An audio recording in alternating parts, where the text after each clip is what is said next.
Bu Kexiansu, Jilid 2 bagian 3. Orang itu tersenyum sabar. Jadi tadi adalah Pat Jiu Kai Ong, ketua Pat Jiu Kai Pang yang terkenal. Heran, ilmunya masih serendah itu sudah berani malang melintang di Hengsan. Dan kau ini siapakah? Ginkangmu cukup lumayan, akan tetapi permainan tombakmu belum patut disebut Xin Jio atau tombak sakti. Dan pukulan itu, tentu yang dinamakan lengan baja, sayangnya tidak cocok dengan sebutannya, karena terlalu lemah, terlalu lemah. Muka Chiang Ham menjadi merah sekali saking marahnya. Sudah menjadi kebiasaannya kalau dia lagi marah, matanya mendelik, dan kumisnya yang jarang itu bergoyang-goyang menurutkan bibir atasnya yang tergetar. Si keparat sombong, tahukah engkau dengan siapa engkau berhadapan? Aku adalah Tian Heteit atau nomor 1 sedunia, ketua dari Kang Jiu Pang di Sichuan. Bersiaplah untuk mampus di tanganku. Kembali orang itu meloncat ke atas. Kini semua orang yang sudah memperhatikan seluruh gerak-geriknya melihat bahwa orang itu benar-benar memiliki ginkang yang sukar dipercaya. Hanya dengan mengenjot ujung kaki, tubuhnya melesat dengan kecepatan yang luar biasa sekali, lalu lenyap ke dalam pohon besar. Tak lama kemudian sudah melayang turun membawa sebatang cabang yang panjangnya sama dengan tombak di tangan Chiang Ham, bahkan ujungnya juga sudah diruncingkan, entah bagaimana caranya. Nah, coba mainkan ilmu tombakmu dan pukulan lengan bajamu yang masih mentah itu, katanya sambil tersenyum. Tian Heteit Chiang Ham bukan main marahnya. Sambil mengeluarkan gerengan keras dia menerjang. Tombaknya bergerak dahsyat, sehingga mata tombak berubah menjadi belasan banyaknya. Semua mata tombak itu seolah-olah menyerang bagian-bagian tertentu dari lawannya. Namun, orang itu pun menggerakkan tombak cabang pohon dengan gerakan yang sama. Bahkan mata tombaknya berubah menjadi 20 lebih, membentuk bayangan tombak yang menyilaukan mata. Maka terjadilah pertandingan tombak yang amat aneh, karena gerakan mereka sama. Dapat dibayangkan betapa kagetnya hati Tian Heteit Chiang Ham. Ilmu tombak itu adalah ciptaannya sendiri, dan selama ini belum pernah diajarkan kepada siapapun juga, merupakan kepandaian khasnya yang ampuh. Akan tetapi sekarang dia melihat orang ini memainkan ilmu tombaknya dengan gerakan yang lebih cepat dan lebih kuat. Marahlah dia, setan kau, dia memaki. Kini tombaknya membuat lingkaran besar, menyambar-nyambar di atas kepala lawan. Sedangkan lengan kirinya melakukan pukulan maut, karena lengan itu seolah-olah merupakan sebuah senjata baja yang kuat sekali. Bagus, orang itu berseru. Tombaknya bergerak pula menyambut tombak lawan. Krekek, terdengar suara ketika ujung tombak Tian Heteit patah, disusul bertemunya dua buah lengan. Des, Tian Heteit Chiang Ham mengadu, melemparkan tombaknya yang patah, menggunakan tangan kanan mengurut-urut lengan kirinya. Lengan kiri yang terkenal dengan sebutan lengan baja itu, yang berani menangkis senjata tajam lawan, begitu bertemu dengan lengan lawan berubah menjadi seperti bambu bertemu besi. Tulangnya retak dan sakitnya bukan main. Dia pun bukan anak kecil. Seketika tahulah dia bahwa dia berhadapan dengan seorang yang tingkat kepandaiannya jauh lebih tinggi, membuat dia seolah-olah berhadapan dengan gurunya. Maka dia meloncat ke belakang, meringis dan berkata nyaring, "Aku kalah." Hening sejenak, 5 orang tokoh lain terheran-heran, hampir tidak dapat percaya akan peristiwa yang telah terjadi. Biarpun mereka mulai merasa heran dan gentar, namun rasa penasaran membuat mereka lupa akan kenyataan bahwa orang itu benar-benar lihai. Mereka hendak membuktikan sendiri apakah benar orang aneh ini dapat memainkan ilmu istimewa mereka, yang selama ini mengangkat nama mereka di tempat tinggi di dunia Kang O. Hayo, siapa lagi yang ingin memamerkan ilmunya yang masih mentah? Orang itu sengaja menantang, sambil melemparkan tombak cabang pohon yang telah berhasil mematahkan ujung tombak pusaka di tangan Chiang Ham tadi. Aku ingin mencoba. Tian Tok sudah melompat ke depan dengan gerakan seperti seekor kera. Tangan kirinya menggaruk-garuk pantat, tangan kanan memegang tongkat Kim Kau Pang itu memutar-mutar tongkatnya. Nanti dulu, kata orang itu. Yang bertombak tadi, bukankah dia yang terkenal sekali sebagai ketua Kang Jiu Pang di Sichuan? Harap Pangcu atau ketua menjaga agar anak buahmu tidak merendahkan nama Kang Jiu Pang dengan melakukan perbuatan melanggar hukum dan memperbaiki ilmu silatnya. Chiang Ham tidak menjawab, hanya kumisnya bergoyang-goyang karena marahnya. Dan Anda ini, apakah mempunyai kudis di pantat, ataukah memang hendak meniru laga seekor monyet? Kalau begitu, tentulah Anda yang berjuluk Tian Tok, yang kabarnya menjadi pemuja Kau Cetian, terkenal dengan ilmu tongkat Kim Kau Pang dan ilmu silat Sin Kau Kun. Dugaanmu benar, akulah Tian Tok. Siapakah namamu, manusia sombong? Tian Tok Bong Sek Bin membentak marah. Ataukah kau tidak berani mengakui namamu, dan bersikap sebagai seorang pengecut tukang mencuri ilmu orang lain? Biarpun diserang dengan kata-kata yang menghina itu, orang ini tersenyum saja dan menjawab, namaku tidak ada perlunya kau ketahui. Kalau aku tidak mampu mengalahkan engkau dengan ilmumu sendiri, barulah aku akan memperkenalkan diri, dan boleh kau perbuat sesukamu terhadap diriku. Tian Tok lalu mengeluarkan suara memekik nyaring seperti seekor kera marah. Akan tetapi sebelum dia menyerang, laki-laki aneh itu telah menyambar tombak cabang pohon yang tadi dilemparnya ke atas tanah. Tombak itu panjang, dan sekali dia menggerakkan jari tangannya, ujung tombak cabang yang runcing itu telah patah. Dan berubahlah tombak itu menjadi sebatang tongkat yang panjangnya sama dengan Kim Kau Pang di tangan Tian Tok. Tian Tok sudah menerjang dengan gerakan lincah sekali. Kim Kau Pang di tangannya diputar-putar sedemikian rupa. Mulutnya mengeluarkan pekik-pekik dahsyat, dan tubuhnya sampai lenyap terbungkus gulungan sinar tongkat sendiri. Namun dengan enaknya orang itu pun memutar tongkatnya, serupa benar dengan gerakan Tian Tok. Bahkan mulutnya juga mengeluarkan pekik seperti monyet itu. Terjadilah pertandingan yang aneh dan lucu. Seolah-olah bukan sedang bertanding, melainkan Tian Tok sedang berlatih silat dengan gurunya. Gerakan mereka sama, akan tetapi gerakan orang itu lebih cepat dan lebih mantap. Kembali belum sampai 20 jurus terdengar suara keras. Kim Kau Pang di tangan Tian Tok patah-patah menjadi 3 potong, dan si racun langit itu terhuyung mundur dengan muka pucat karena tulang pundaknya hampir patah terpukul tongkat lawan.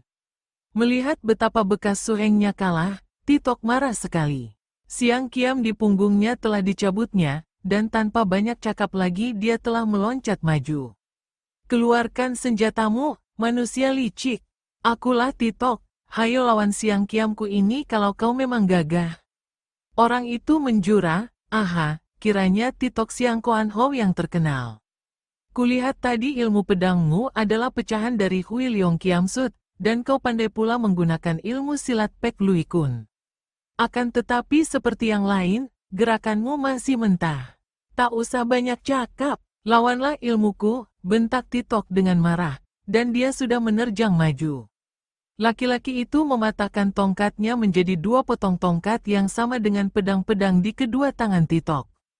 Begitu dia menggerakkan kedua tangannya, tampaklah sinar-sinar bergulung dengan gerakan yang persis seperti gerakan Titok yang memutar sepasang pedangnya.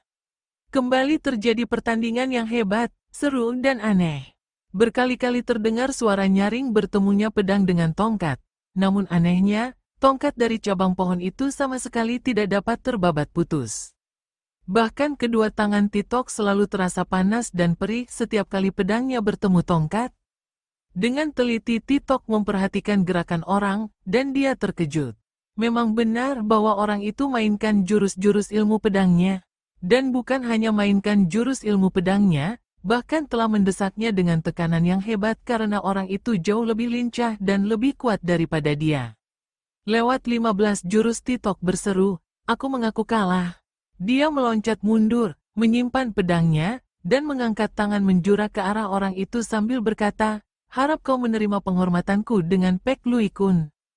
Kelihatannya saja dia memberi hormat dengan mengangkat kedua tangan ke depan dada. Namun dari kedua telapak tangannya itu menyambar hawa pukulan maut yang mendatangkan hawa panas, dan yang dapat membunuh lawan dari jarak 3-4 meter tanpa tangannya menyentuh tubuh lawan. Itulah pukulan Pek Lui Kun atau kepalan kilat yang mengandung tenaga sakti yang amat kuat. Orang itu sudah melempar sepasang tongkat pendeknya. Sambil tersenyum dia pun menjura dengan gerakan yang sama. Terjadilah adu tenaga yang tidak tampak oleh mata. Di tengah udara, di antara kedua orang itu terjadi benturan tenaga dahsyat, dan akibatnya membuat Titok terpental ke belakang, terhuyung, dan dari mulutnya muntah darah segar. Dia tidak terluka hebat karena tenaganya Pek Lui Kun membalik. Hanya tergetar hebat, dan mukanya makin pucat. Engkau hebat, aku bukan tandinganmu, kata Titok dengan jujur, dan memandang dengan mata terbelalak penuh kagum dan juga penasaran. Engkau luar biasa sekali, dan aku amat kagum kepadamu, sahabat. Jin Xiao Xiu Chai berkata sambil melangkah maju. Aku tahu bahwa agaknya aku pun bukan tandinganmu. Akan tetapi hatiku penasaran sebelum melihat engkau mainkan ilmu-ilmuku yang tentu kau anggap masih mentah pula. Aku adalah Jin Xiao Xiu Chai dari Bengsan. Senjataku adalah suling dan pensil bulu. Entah kau bisa memainkannya atau tidak. Jin Xiao Xiu Chai, sudah lama aku mendengar namamu yang terkenal. Jangan khawatir, aku tentu saja dapat mainkan ilmumu. Dengan ranting pendek ini aku meniru sulingmu, dan aku pun memiliki sebatang pensil bulu. Orang itu memungut sebatang ranting yang panjangnya sama dengan suling perak di tangan Jin Xiao Xiu Chai. Dia juga mencabut keluar pensil bulu yang tadi dia pergunakan untuk mencoret-coret ketika 7 orang tokoh sakti itu sedang saling bertempur.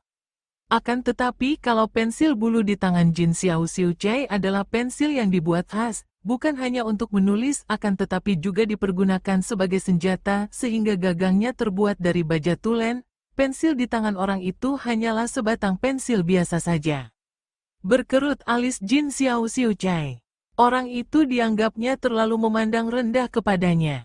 Akan tetapi karena orang itu tersenyum-senyum dan meniru menggerak-gerakkan pensil dan suling di tangannya, dia lalu berkata, apa boleh buat, engkau sudah memperoleh kemenangan.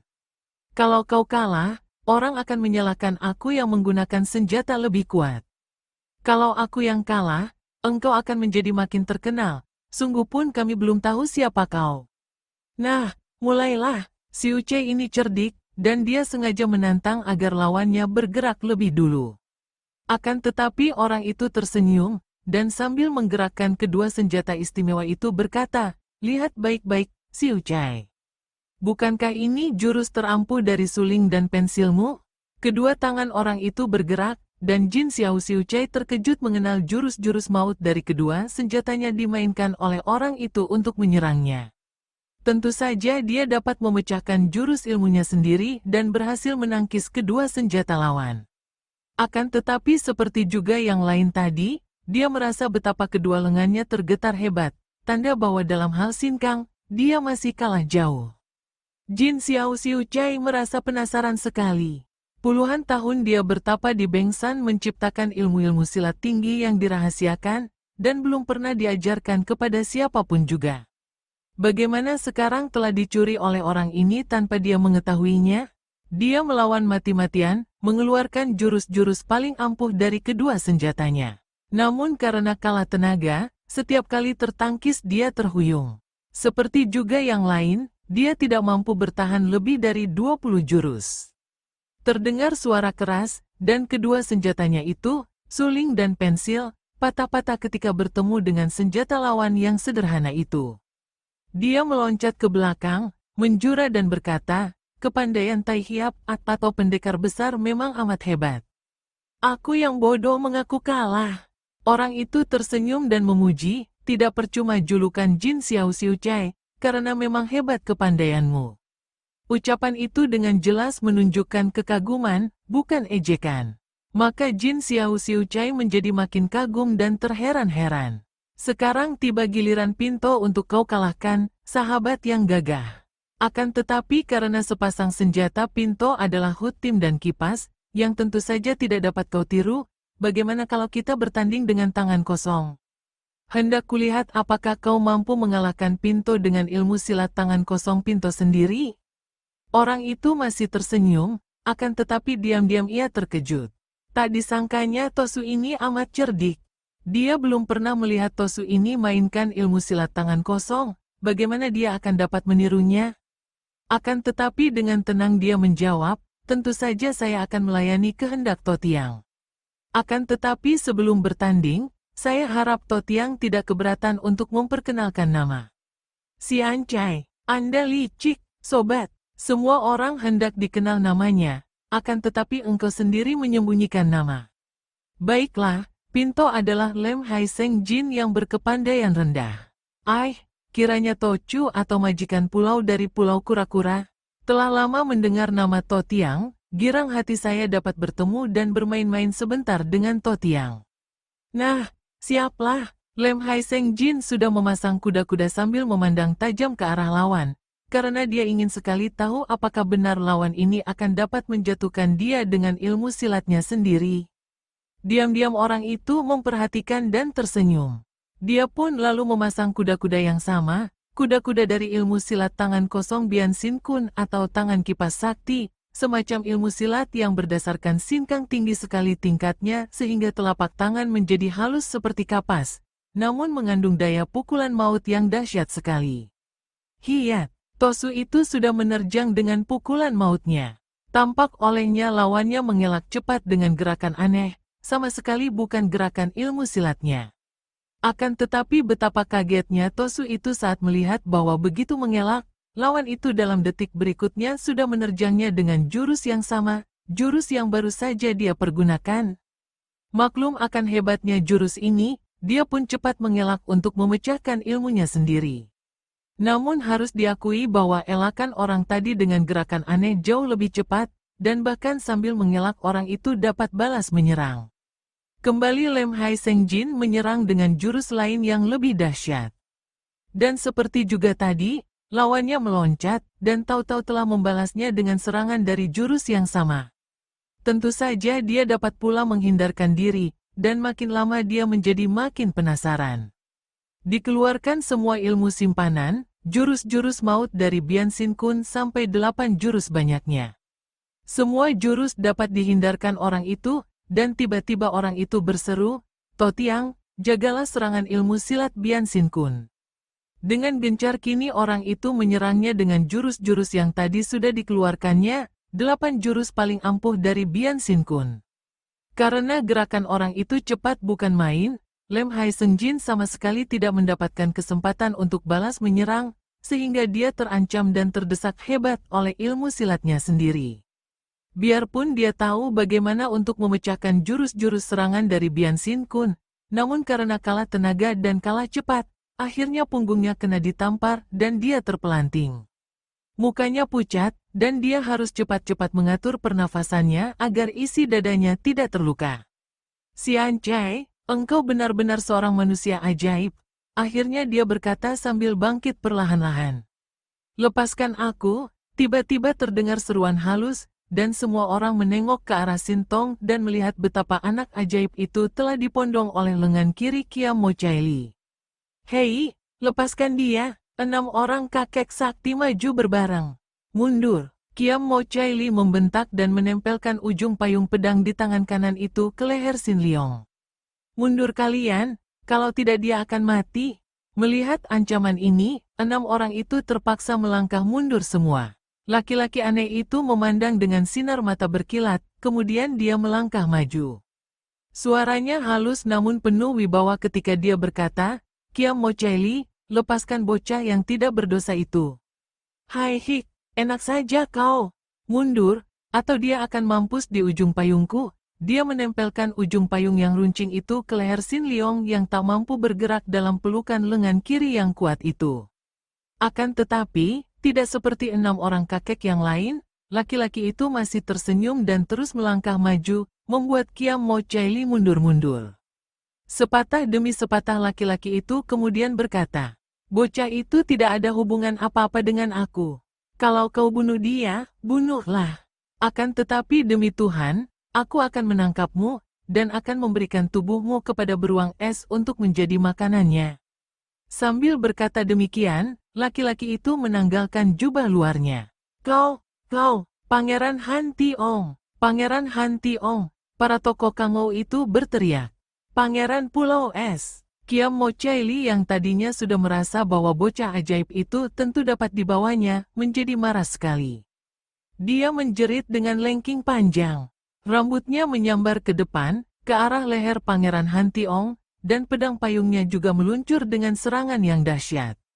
Laki-laki yang disebut Pangeran Hantiong itu tenang-tenang saja, tidak mengelak ketika ujung rambut yang tebal itu seperti seekor ular membelit lehernya. Akan tetapi ketika pedang payung berkelebat menusuk, dia menangkap payung itu, dan sekali menggerakkan tangan pedang payung itu membabat putus rambut yang melibat lehernya. Tangannya tidak berhenti sampai di situ saja. Selagi Kiam Mo Chaili menjerit melihat rambut yang dibanggakan dan andalkan itu putus setengahnya, kedua tangan Pangeran Hantiong bergerak, dan tahu-tahu tubuh Sin Leong dapat dirampasnya setelah lebih dulu dia menamparkan punggung wanita iblis itu, sehingga tubuh Kiam Mo Chaili menjadi lemas dan seperti lumpuh. Dengan Sin Leong dalam pondongan lengan kirinya, kini Pangeran Hantiong membalik dan menghadapi 7 orang itu, tidak mempedulikan Kiam Mo Chaili yang mengeluh dan merangkak bangun. Apakah masih ada di antara kalian yang hendak mengganggu anak ini? Sekali ini aku tentu tidak akan bersikap halus lagi. Sian Chai, Lem Hai Sian Jin menjura, harap Ong Ya maafkan Pinto yang tidak mengenal Ong Ya, sehingga bersikap kurang ajar. Maafkan aku, Pangeran, maafkan saya. 6 orang kakek itu menggumam maaf. Hanya Kiam Mo Chaili saja yang tidak minta maaf. Bahkan wanita ini berkata, Pangeran Hantiong, kau tunggu saja. Kiam Mo Chaili tidak biasa membiarkan orang menghina tanpa membalas dendam. Hemom, terserah kepadamu. Aku selalu berada di Pulau Es. Nah, pergilah kalian, orang-orang tua yang tak tahu diri, tega mengganggu seorang bocah. Dengan kepala menunduk, 7 orang tokoh Kangou yang namanya terkenal itu meninggalkan hutan 1000 bunga. Karena mereka mempergunakan kepandaiannya, maka hanya nampak bayangan-bayangan mereka berkelebat dan sebentar saja sudah lenyap dari tempat itu.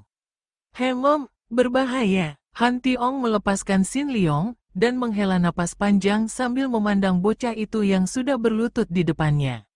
Lo Qianwei, selain sakti dan budiman, juga cerdik sekali.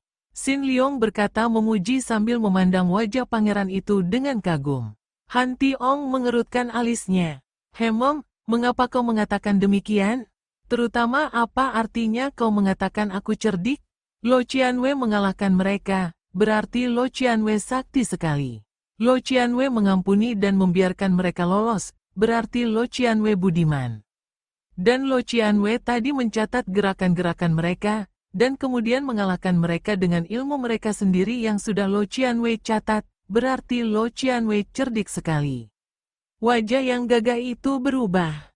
Mata yang tajam itu memandang heran dan kagum, kemudian dia berkata, wah, dalam kecerdikan, belum tentu kelak aku dapat melawanmu. Akal dan kecerdikan memang amat perlu untuk mempertahankan hidup di dunia yang penuh bahaya ini. Tahukah engkau bahwa tanpa menggunakan akal budi, memanaskan hati mereka dengan mengalahkan mereka dengan ilmu mereka sendiri, kalau mereka maju bersama mengeroyokku, belum tentu aku dapat menang. Sekarang kau sudah bebas dari bahaya. Nah, aku pergi.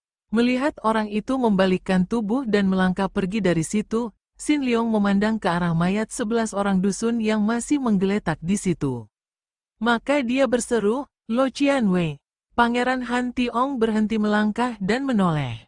Dia merasa heran sendiri, tidak biasa baginya untuk mentaati perintah orang kecuali suara ayahnya, raja ketiga dari Pulau Es. Akan tetapi ada sesuatu dalam suara bocah itu yang membuat dia mau tidak mau menghentikan langkahnya. Pangeran Hantiong lalu menoleh dan bertanya, ada apa lagi?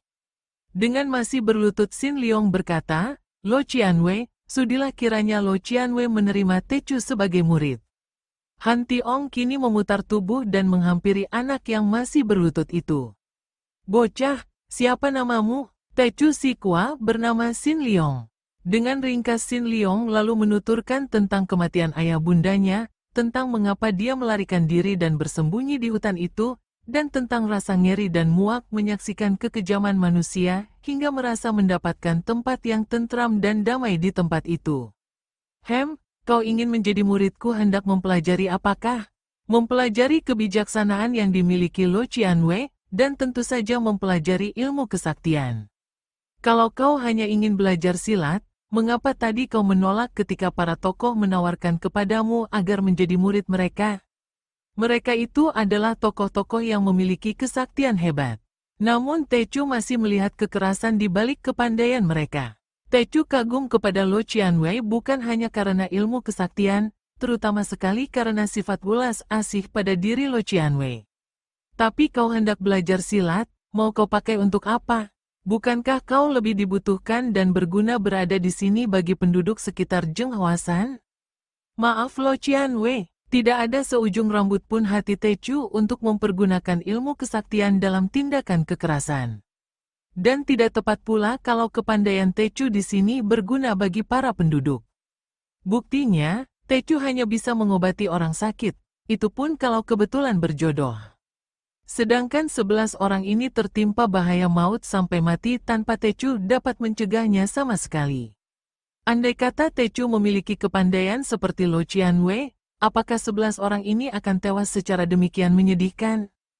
Tecu kini melihat bahwa menolong orang tidak hanya mengandalkan ilmu pengobatan.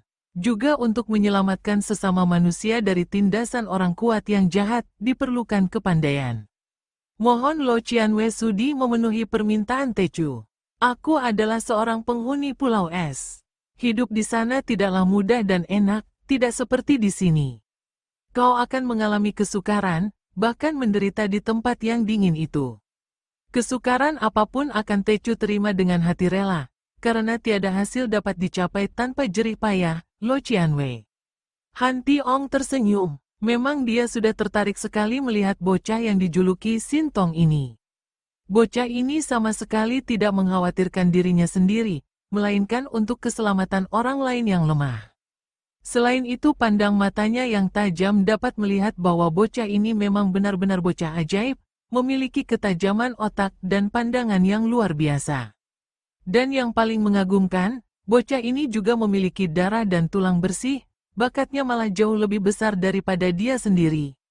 Kalau tadinya dia tidak mau menerima bocah ini sebagai murid adalah karena dia merasa malu terhadap diri sendiri.